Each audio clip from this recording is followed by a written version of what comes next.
Ahoj všichni! Dnes se podíváme na 10 nejnebezpečnějších věcí v České republice.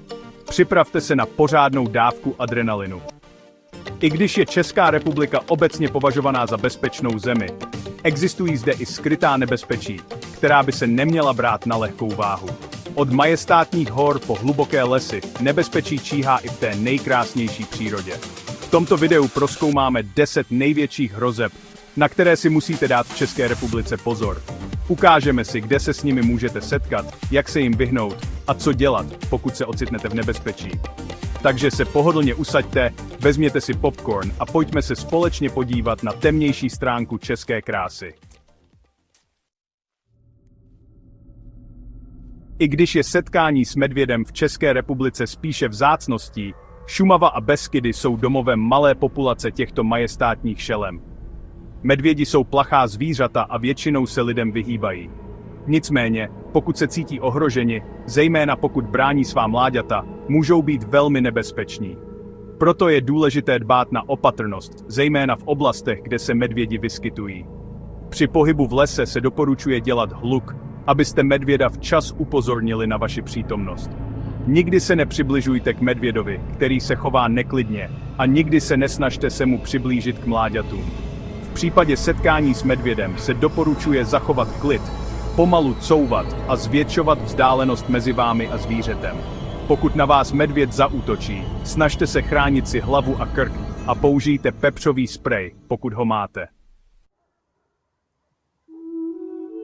Vlci, kdysi vyhubení v České republice, se v posledních letech pomalu vracejí do naší přírody. Jejich návrat je sice dobrou zprávou pro biodiverzitu, ale zároveň vyvolává obavy z možných konfliktů s člověkem. Vlci jsou predátoři a občas mohou napadnout hospodářská zvířata. I když útoky na člověka jsou extrémně vzácné, je důležité si uvědomit, že vlci jsou divoká zvířata a je potřeba se k nim chovat s respektem. Při pohybu v oblastech, kde se vlci vyskytují, je důležité mít psa na vodítku a nenechávat ho běhat na volno. V případě setkání s vlkem se doporučuje zachovat klid, nedívat se mu přímo do očí a pomalu couvat. Nikdy se nesnažte vlka zahnat nebo se k němu přiblížit.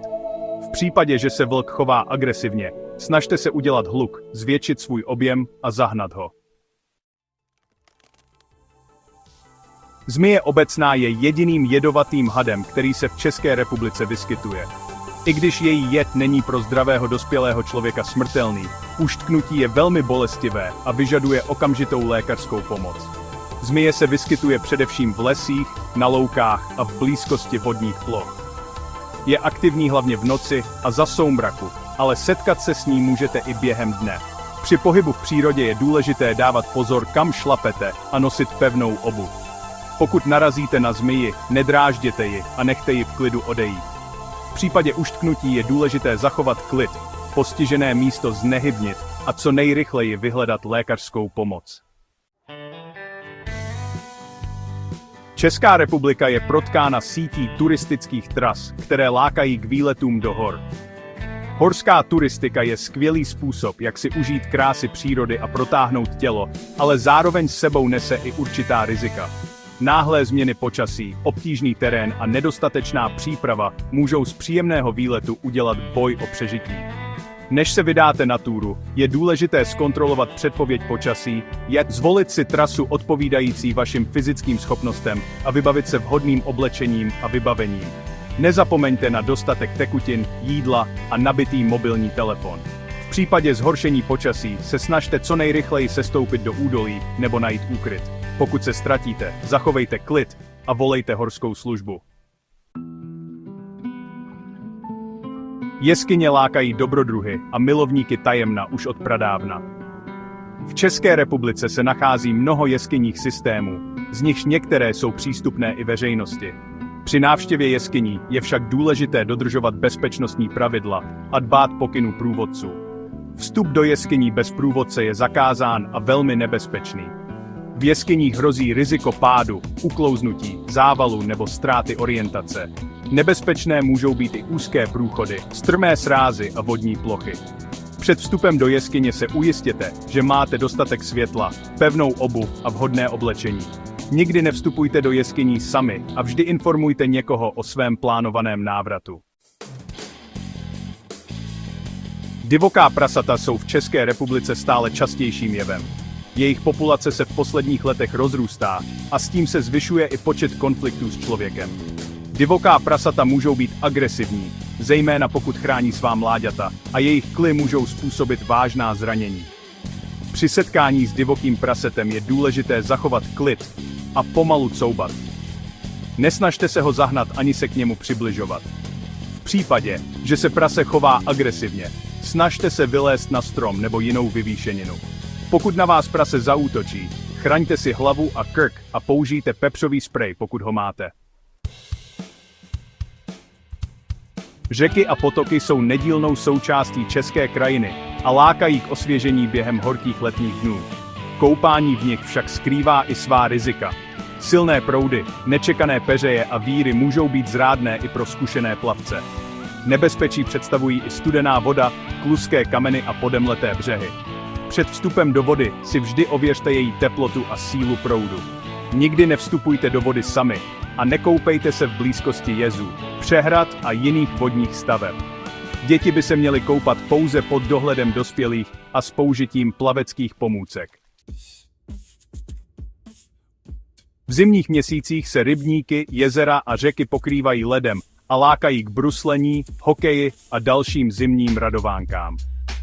Bruslení na zamrzlých plochách je však spojeno s určitým rizikem a je důležité dodržovat bezpečnostní pravidla. Tloušťka ledu se může lišit v závislosti na teplotě, proudu vody a dalších faktorech.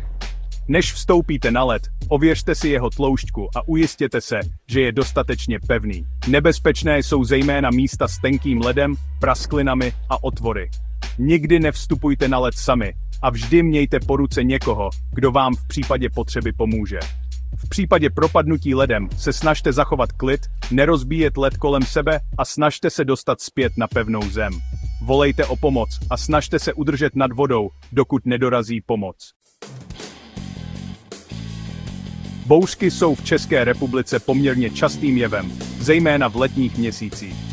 I když můžou být fascinující podívanou, představují i značné nebezpečí.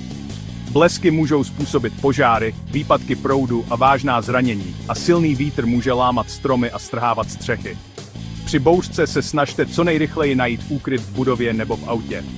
Pokud se nacházíte v otevřeném terénu, vyhněte se stromům, stožárům a vodě. Snažte se zaujmout co nejnižší pozici a chraňte si hlavu. Po bouřce buďte opatrní na ulomené větve, spadlé dráty elektrického vedení a další nebezpečí. Česká republika má hustou síť silnic a dálnic, které nás propojují s celou Evropou. Bohužel, ne všechny silnice jsou v perfektním stavu a ne všichni řidiči dodržují pravidla silničního provozu. Nebezpečné silnice s častými nehodami, takzvané černé body, představují hrozbu pro všechny účastníky silničního provozu. Rizikové chování řidičů, jako je překračování rychlosti, jízda pod vlivem alkoholu nebo drog a nepozornost za volantem, zvyšuje riziko nehod. Při řízení auta buďte vždy opatrní, dodržujte pravidla silničního provozu a přizpůsobte jízdu stavu vozovky a povětrnostním podmínkám. Neřiďte pod vlivem alkoholu nebo drog a věnujte se plně řízení. Dodržováním těchto zásad můžete přispět k bezpečnosti na českých silnicích. Tak to byla 10 nejnebezpečnějších věcí, na které si v České republice dát pozor. Doufáme, že vám toto video pomohlo lépe se seznámit s riziky, která na vás můžou v naší krásné zemi číhat, a že díky němu budete vědět, jak se jim vyhnout. Pamatujte, že znalost je klíčem k bezpečí. Čím více budete o potenciálních hrozbách vědět, tím lépe se na ně budete moci připravit a minimalizovat riziko, že se stanete obětí nehody. Děkujeme, že jste se dívali.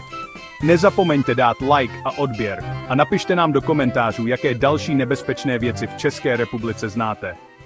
Uvidíme se příště.